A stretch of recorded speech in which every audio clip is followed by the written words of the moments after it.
Hello students, BA second year, विषय समाजशास्त्र। Topic है विकास के संबंधित विस्थापन। इस टॉपिक में एक पार्ट हो चुका है और ये सेकंड पार्ट है। इसमें पुनर्वास के बारे में आज मैं आपको समझाऊंगी। पुनर्वास का मतलब होता है कि पुनः निवास।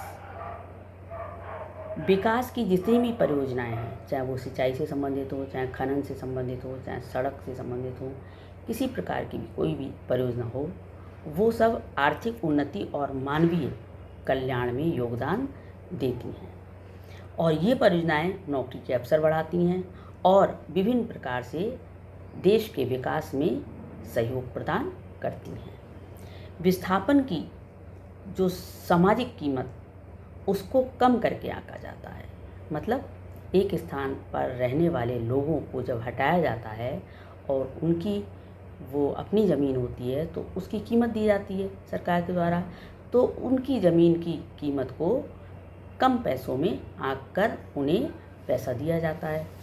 तो यही कहा गया है इसमें कि विस्थापन की सामाजिक कीमत को कम करके आंका जाता है और उस पर कम ध्यान दिया जाता है। विभिन्न परियोजनाओं से प्रभावित लोगों के पुनर्वास की ओर उतना ध्यान नहीं दिया जाता जितना कि ध्यान दिया जाना चाहिए।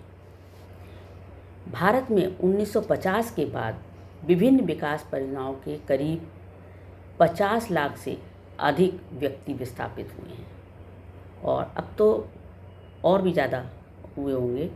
इससे अनुमानतः 40% से अधिक लोग जनजातीय होते हैं और जो घने जंगलों में निवास किया करते हैं, क्योंकि वन काटे जा रहे हैं विकास के लिए, जंगलों का सफाया हो रहा है और आदिवासी अधिकतर उन्हीं क्षेत्रों में रहते हैं, तो उनको वहाँ से हटाकर दूसरी जगह बसा दिया जाता है। जब दूसरी जगह उन्हें बसा दिया है तो उनकी एक तो आजीविका नष्ट हो जाती है, दूसरी चीज़ उनको जो मौलिक सुविधाएं होती हैं उनकी खाने पीने की, रहने की, वो सब इनकी ख़त्म हो जाती हैं। तो ना तो इन्हें पीने का स्वच्छ पानी मिल पाता है, ना इन्हें कोई बिजली मिल पाती है, ना कोई इन्हें प्राथमिक स्वास्थ्य से संबंधित सुविधाएं मिल पाती हैं। इस तरीके से उनका जीवन जो है वो और उनकी आजीविका अधिकतर वनों पर निर्भर होने के कारण वो समाप्त होने लगती है। मतलब उनकी आजीविका में परेशानियां आना शुरू हो जाती हैं। ये लोग अपनी विशिष्ट भाषा, संस्कृति, परंपरा, जीवन जीने का ढंग आदि की दृष्टि से पृथक्करण में ही रह रहे हैं।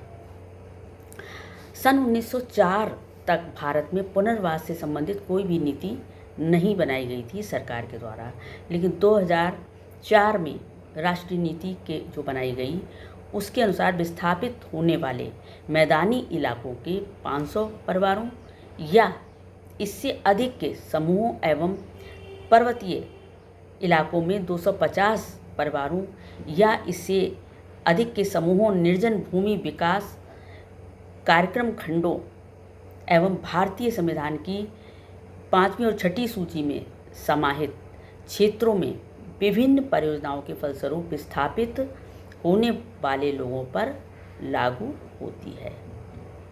मतलब 2004 में जो राष्ट्रीय नीति बनाई गई वो नीति इन सब पर लागू होती है और 31/7/2007 में लागू पुनर्वास की राष्ट्रीय नीति में समानता, निष्पक्षता, न्याय पर विशेष ध्यान दिया गया है।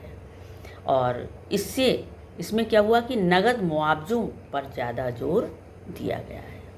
तो इस तरीके से ये पुनर्वास के बारे में मैंने आपको बताया और अब जो है आगे मैं विस्थापन की समस्याओं को हल करने के उपाय इस पर मैं आपको समझाऊंगी नेक्स्ट वीडियो में। Thank you.